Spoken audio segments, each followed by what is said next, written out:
So I love the Super Nintendo. Everybody loves the Super Nintendo. And I do wish I had a big Super Nintendo collection. The problem with it is that games are crazy expensive. Well, games are crazy expensive in the box. And I only collect complete in box. And by complete in box, I usually collect like I need the box, but if I don't need the manual immediately.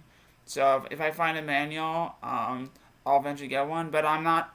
This video is not meant to show. Oh, I have this game without the manual. Maybe a couple of them I'll mention if they don't have the manual, but it's more like discussing the games, seeing them, telling, and I'm telling you, telling you they're good or not. Because anyway, that being said, hello, I'm jdthemightymesprit, the guy that was for the games that hates IGN, and I'm going to be showing you my Super Nintendo collection. Now, I don't have a lot of Super Nintendo games, so this shouldn't be as long, because my last collection video was like 19 games for 35 minutes, which is really crazy. So I'm gonna make this a little shorter. We gotta get through this. So I'll try to go as quickly as I can. But we're gonna start with a couple of Super Famicom games here. I don't really quite Super Famicom because I don't have a Super Famicom, but I might as well show these because I think they're very interesting. We got Romancing Saga 3, and actually, why these Super Famicom games I wouldn't have discovered it wasn't for SNES Drunk, the YouTuber SNES Drunk. So thanks so much for him for this one. He hasn't done a video on Dragon Quest 5. Kind of surprising is that out of all the Super Famicom games he did a video for, this is one of them he didn't do, which is, I don't know why. He did Second Densetsu 3, but not this game. I don't know what the fuss is. Well, he did mention it in the music compilation, but not really. That's pretty much it. But yeah, I heard Dragon Quest 5 was really great, and of course we did get the remake on DS, so I'm actually wanting to get that one. Before that game is crazy expensive now, to the point that's out of control. I'll eventually get that one eventually. So anyway, now on to the North American Super Nintendo, because this one will be a little bit different because I actually have a little bit more valuable games for Super Nintendo. So I'm actually gonna save those for its own section. So these are the non-valuable games. There's still very good games per se, but these are the more, I guess you could say, non-valuable ones. We got Arkanoid Do It Again, which is a really great continuation, of the NES arcade original on the NES game. I've not played Arkanoid DS, but this game is actually really, really good. It's frustrating, obviously, but it's actually a really good game. I actually played one with that one with my brother. Next up we have Seven Saga. This is a really good RPG, but it is extremely hard. Like, look at this cover. I apologize with the glare. Let me see if I can. This cover is actually really badass. I apologize with the glare, but yeah, this is actually a really good RPG, but it's extremely difficult. In fact, this might be the hardest RPG I ever played in my life. Turn-based RPG, way harder than Persona 3, way harder than what's the game I'm thinking of? There's a specific RPG. I don't know what it is. If you guys know what it is, let me know. But it's not Faye, obviously, which I'll get to. Which someday I'll talk about Faye, but it's not Faye. But because I've not played that one, I actually don't want to say CD, but this is a really good RPG. I tried to basically play this game. I could not beat it. Oh, and actually, matter of fact, one time, if I actually played this game, if I basically died and I could not win, if I died at a stupid boss where I got stuck at, I had to punish myself to watch Takamiki's first social cutscene on Persona 5 dancing, and I'm not even joking. I actually did that, and I might do it again. If I might do it on video actually. That if I basically lose in a hard RPG, I have to watch one of On's social cutscenes. I might do a Nazgul challenge. Might do it on my stream actually. That'd be really cool if I can do that. But yeah, this game is really cool. But definitely hard as shit. So be prepared to die a lot. Definitely one of the Dark Souls of JRPGs. Anyway, next up we have Illusion Nagaya. Another awesome game, but another game that's super hard. This is actually part of the unofficial trilogy by the same developer, which of course Soul Blazer, which I do not have, and Terranigma, which never came out in North America, are part of this trilogy. And people say this is the first game, when in actuality, this is actually the second. And you may not realize it, but this is actually the second in the trilogy because, believe it or not, Soul Blazer actually came first. So this is not the first in the trilogy. This is the second. So please keep that in mind if you're talking about quintet games. This is the second in the trilogy. This is not the first. So Soul Blazer was the first, even though that game is really hard to get. But I love to get that one, but again, it is hard to get. But yeah, this is a really fun RPG. But again, it is hard. Especially one of the bosses. I got one of the bosses and I got stuck. But yeah, this game is hard, so be prepared to die a lot.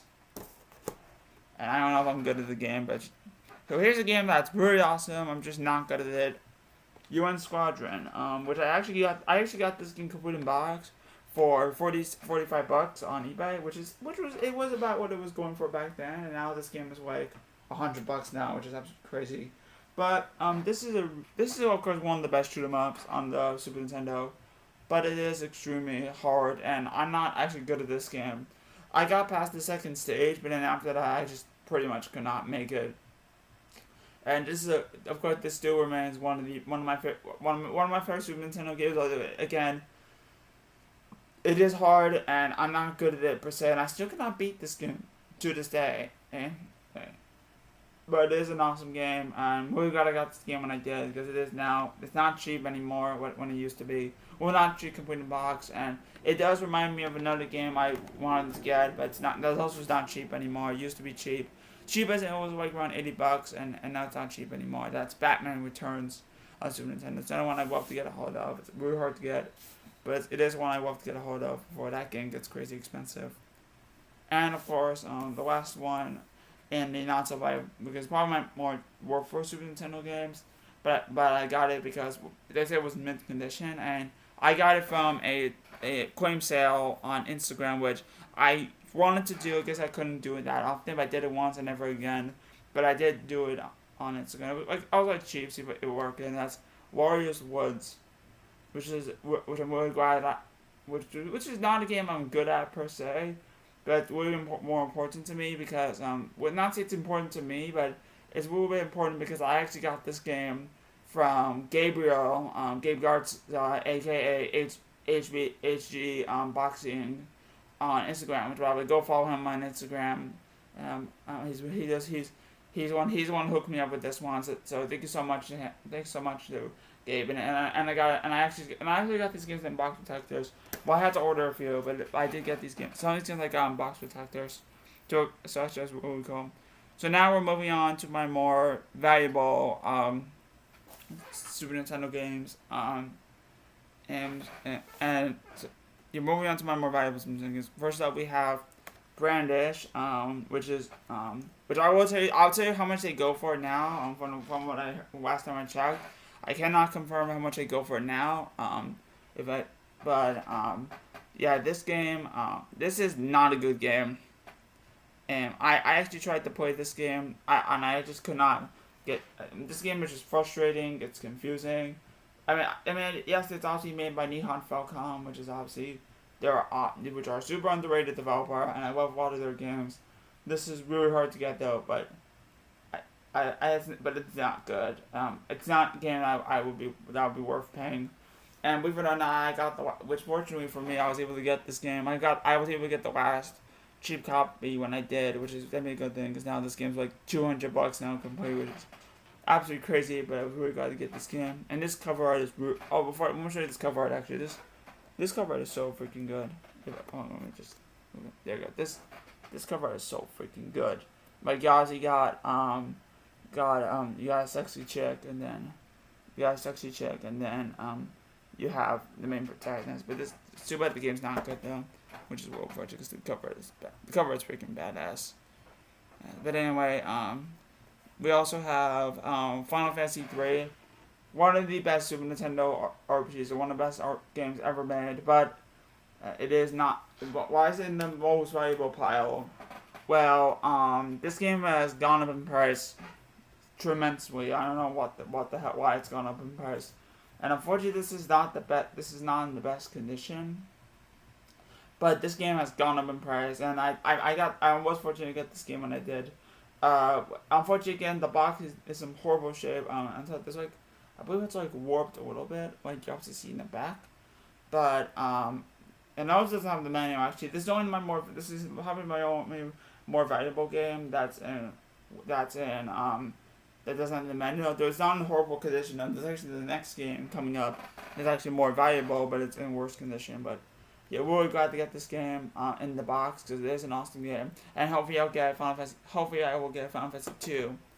In the box. Well, I mean Final Fantasy 4, but it's Final Fantasy 2 and over my. Hopefully I'll get Final Fantasy 2 complete in the box, and I'll get what's the other one? Final Fantasy Mystic Quest in the box as well. And after that, I'll have the full Final Fantasy set, which is pretty awesome.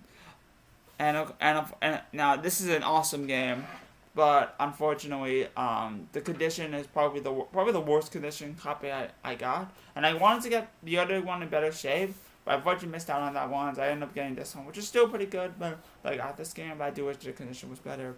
But it is an awesome game regardless. And that's Wolfia 2: Rise of the Sinistrals, which is the second most valuable game I own.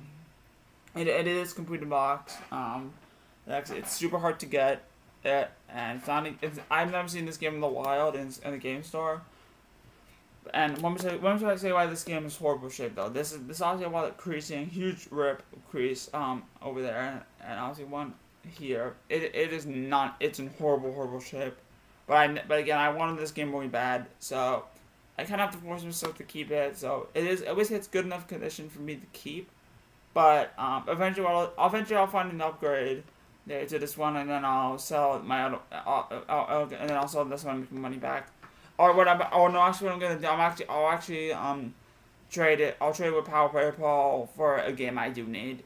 And then after that, I'll trade him one game he owns for a game I do need. If I can talk to him about it, but yeah, yeah, really great game. Again, I do wish the conditioning was better. I do wish the condition was better. I do wish the condition was better. And then once it is, I'll get a upgrade and sell my other one I'll probably do it in a trade actually. But anyway, finally, my most valuable game in my collection, and one of the best Super Nintendo games ever made. I love this game, but it's hard as shit. I do play this game from time to time. It is so freaking good, but it is hard as shit, and it's also very hard to get, and it's very expensive. That's Demon's Crest complete in box. I'm so happy to have this game. I'm so happy I still have this game. And this is a game I know I'm never gonna be able to find. And if it's in the case that something bad happens, I have to take my video games and some of my consoles. This would be one of the first things this would obviously be the first thing to come with me. I want to say the Tales of Syria Collector's Edition and I want to say the Syria Collector's Edition and what's the other one I'm thinking of? Spoofia 2, but this would obviously be the first thing to come, one of the first things to come with me, because this is a game I know I'm never gonna be able to find for cheap again, because considering how expensive this game is now. And I got this game. I believe I got this game for $250, which was a lot of money at the time, but again I was able to afford it. Because I just did a lot of work. I was working a lot, doing a lot of work for my father, doing a lot of work for a friend of mine, Kevin, and I was doing a lot of work for my mom. So pretty much I was doing a lot of work, and I eventually had enough money, and because I was able to afford this game. Which I knew that would have happened otherwise, I wanted to get R-Type 3, but I was not able to get that one. But I think I was able to get this game, which is actually a good thing, because this one's actually more valuable than R-Type 3. But yeah, I'm so happy that's getting this, and and I know that, and this is an awesome game at the same time. Oh, and I love and this cover is freaking badass. And when we get Ghost of you, this cover art is super freaking badass. And I do remember actually playing this game and on Switch Online before I getting an actual copy. So yeah, this cover's freaking badass. So yeah, anyway, that being said, that is all my Super Nintendo games. Ended up being a lot shorter than the last collection video. So actually really cool, really great. Really cool. So I'm gonna end it off right here. There. And before I end it off here, there are a couple of Super Nintendo games I would love to get a hold of. Only three of them in particular that I'm love to get a hold of. The Adventures of Batman and Robin, I'd love to get that one. What was that one I'm thinking of? There's specific another one I'm thinking of. Sunset Riders. That's I heard. I watch a lot of gameplay footage of that one. I'd love to get a hold of that one, completing box. And the last one I'm thinking of. Pocket Rocket 2, and also I mentioned Pocket Rocket 1 and 2.